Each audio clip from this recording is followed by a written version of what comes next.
గ్రామాల్లోకి వెళ్ళిపోతుంది. ఇప్పుడు ఆయన జగన్ ఒక నిమిషం, ఇప్పుడు 99 కంటే ఇప్పుడు 300 బ్రాండ్లు వచ్చినాయి, లోపలికి వెళ్తున్నాయి. సరే, మీరు అడగాల్సినంత మీరు ఎలా దాన్ని ఏ రకంగా జస్టిఫై చేసుకుంటున్నారు అనేది ఇక్కడ అలా జరిగింది. మద్యపాన నిషేధం అనుకున్నారు, అవ్వలేదు. పైగా ఈ లోపు తన పార్టీ వాళ్ళు ఎవరైతే ఉంటారో మీకు తెలిసిందే, బూమ్ బూమ్ బ్యారే ఏందో అసలు ఆ పదాలు అవి గుర్తు కూడా లేవు.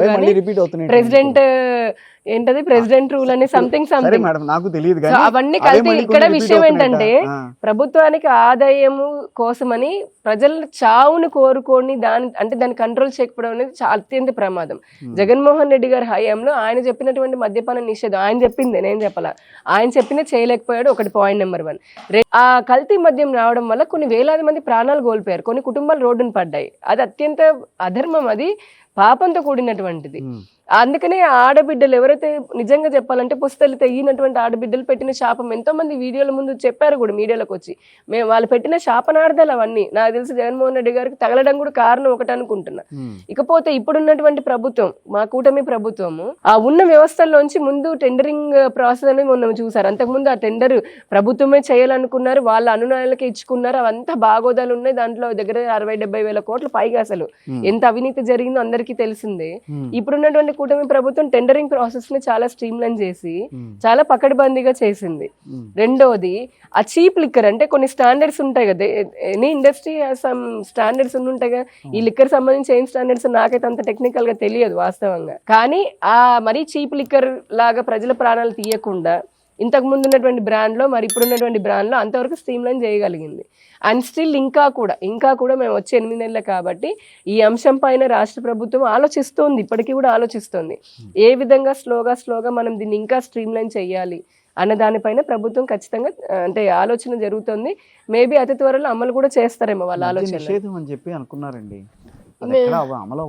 అదేంటనండి, సమాజంలో మార్పు రానంతసేపు ఏం చేస్తాం చెప్పండి. ఇప్పుడు కోవిడ్ సమయంలో ఉదాహరణకి అంటే చెయ్యాలని తాపత్రయంతో చేయడం వేరు, హామీ ఇయ్యడం ఒక ఎత్తు. ఇందాక కాదు హామీ ఇయ్యడం ఒక ఎత్తు, మంచి కోసమే ఇచ్చారనుకుందాం. ఈవెన్ జగన్మోహన్ రెడ్డి గారు కూడా మంచి కోసమే ఇచ్చాడు మంచిగా అనుకుందాం కాసేపు. ఆయన ఏ ఉద్దేశం ఉన్నా నేనైతే అనుకుంటున్నా, మీరు కూడా అనుకోండి. పోనీ దాన్ని చేయడంలో ఎక్కడ చేశారు, ఆచరణలో ఉండాలి కదా. ఇప్పుడు మన ఆలోచన వస్తే సరిపోదు, అది ఆచరణలోకి రావాలి. అది జరగనప్పుడు ఎంత ఆలోచన చేస్తే ఏముంది, ఎంత గొప్ప ఆలోచన. ఇప్పుడు కూటమి ప్రభుత్వం ఏం చేసింది, వచ్చే బ్రాండ్లన్నీ తీసేసింది కదా. అవును, మరి అంటే కల్తీ మద్యాన్ని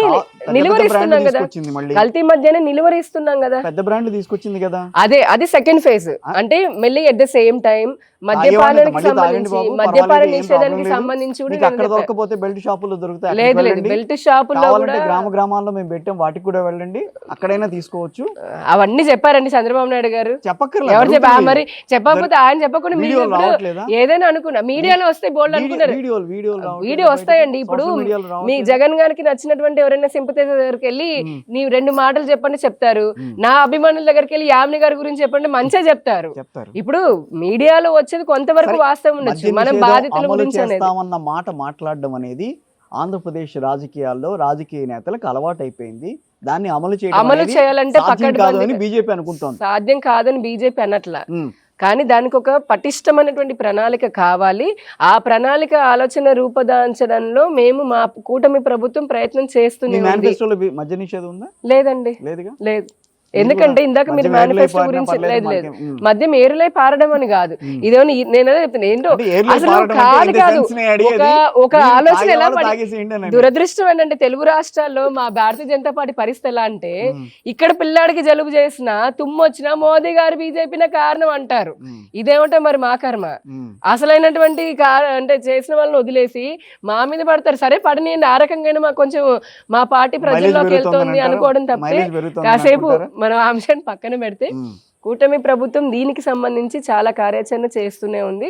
అతి త్వరలోనే ఇసుక, మద్యం తర్వాత కొన్ని అంశాలు ఉన్నాయి. ఇప్పుడు నేను లడ్డు గురించి మాట్లాడా, ఇసుక గురించి కూడా కొంచెం మాట్లాడాలి. 6 హామీలు పక్క రాష్ట్రంలో ఇచ్చారు, అధికారంలోకి వచ్చామని చెప్పి వాళ్ళు అనుకున్నారు. కర్ణాటకలో అధికారంలోకి వచ్చామని చెప్పి కాంగ్రెస్ అనుకుంది. సో మనం కూడా అధికారంలోకి వద్దామని చెప్పి టీడీపీ ప్లాన్ వేసింది. టీడీపీ జనసేన ఓకే, దానికి తగ్గట్టుగా వాళ్ళు కూడా ఓకే అని అనుకున్నారు. 6 హామీలు ఇచ్చారు. సాధ్యమయ్యేనా? ఖచ్చితంగా సాధ్యం. ఆంధ్రప్రదేశ్ రాష్ట్రానికి అమరావతి కావాలి, పోలవరం కావాలి, ఇవి రెండు చేసి చూపించండి చాలు అని చెప్పి ఇప్పటికీ నేను ఎవరు ఆంధ్ర నేతలతో ఎవరితో మాట్లాడినా కూడా వాళ్ళు అదే అడుగుతున్నారు కింద.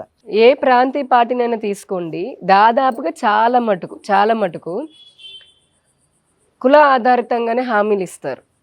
అంటే బీసీలకు ఇచ్చేస్తాం, వాళ్ళకి ఇచ్చేస్తాము, ఎస్సీ ఎస్టీలకు ఇచ్చేస్తాము, లేదంటే మైనారిటీలకు ఇచ్చేస్తాము. అంటే వాళ్ళ మేనిఫెస్టోలు ఇలా ఉంటుంది.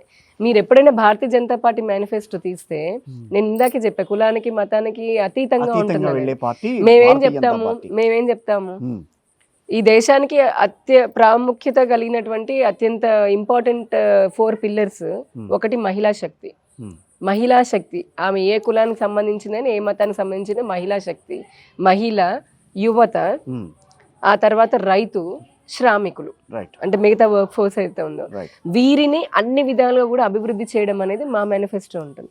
కాబట్టి రాష్ట్రంలో కూడా అప్పటికి వాళ్ళు మీరు అన్నట్టుగా తెలుగుదేశం కానీ జనసేన కానీ కూటమి పార్టీలు కొన్ని అంటే కూటమి అనుకోవడానికి ముందే పెట్టుకున్నారు. వాళ్ళు పెట్టుకుంటారు కదా, ఎజెండా పెట్టుకుంటారు కదా మేనిఫెస్టో.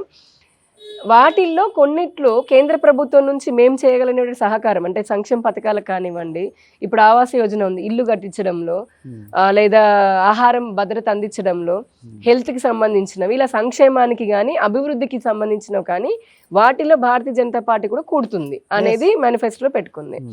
ఇచ్చిన 6 హామీలకు సంబంధించి ఫస్ట్ ఇమీడియట్ గానే డిఎస్సి నోటిఫికేషన్ అని ఇచ్చారు. మన పరీక్షలు కూడా నోటిఫికేషన్ కూడా జరిగింది, అది ప్రాసెస్ లో ఉంటుంది. ఆ తర్వాత గ్యాస్ ఏదైతే గ్యాస్ అన్నారో ఆ గ్యాస్ కూడా నెరవేర్చుకున్నారు.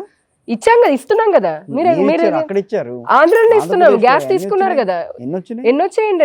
మొదటి గ్యాస్ బండనో రెండో గ్యాస్ బండనో ఇప్పుడు మేము వచ్చి ఎన్ని నెలలు అయిందని. వచ్చిన తర్వాత అసలు ఏ శాఖలో ఎన్నెన్ని వేల కోట్లు అవినీతి జరిగిందో ఇప్పటికీ ఏ అధికారి ఇంకా అటువైపు ఉండి మనం చూసాం కదా, కాంట్రాక్టులు ఏకదాటిగా అటువైపు వాళ్ళకే ఇచ్చుకుంటున్నారు వైసీపీ నాయకుని తెలుసుకోవడానికి మాకు ఇన్ని నెలలు పడుతుంది. అంటే ఆ రకంగా వ్యవస్థీకృతమైన ఆర్గనైజ్డ్ క్రైమ్ అండ్ కరప్షన్ కి దారి తెర తీసింది వైసీపీ. అది అర్థం చేసుకుని రాగానే ఇప్పుడు మనం ఒక ఇంట్లోకి వెళ్తాం కొత్తగా మారి, మనకి ఎంత పరిచయం ఉన్నా 10 రోజులైనా పడుతుంది సర్దుకోవడానికైనా, ఏ వస్తువు ఏ అట్టపెట్టలో రాసుకున్నా.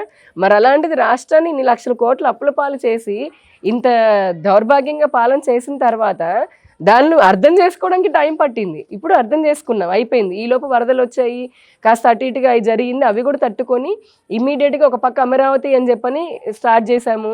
ఈ 3 ఇండస్ట్రియల్ కారిడార్లకి కేంద్ర ప్రభుత్వం నిధులు ఇచ్చింది. అలానే 15,000 కోట్లు అమరావతికి ఇచ్చింది.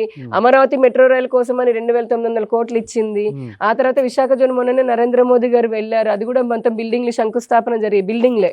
ఎందుకంటే ఇదివరకు గతంలో అదేంటి మడ భూములు అని ఇచ్చేవారు. ఇప్పుడు రాజధాని 3 రాజధానులు అంటే అందరూ వ్యతిరేకించారు. సరే, అది ఏమైందనేది తెలుసు.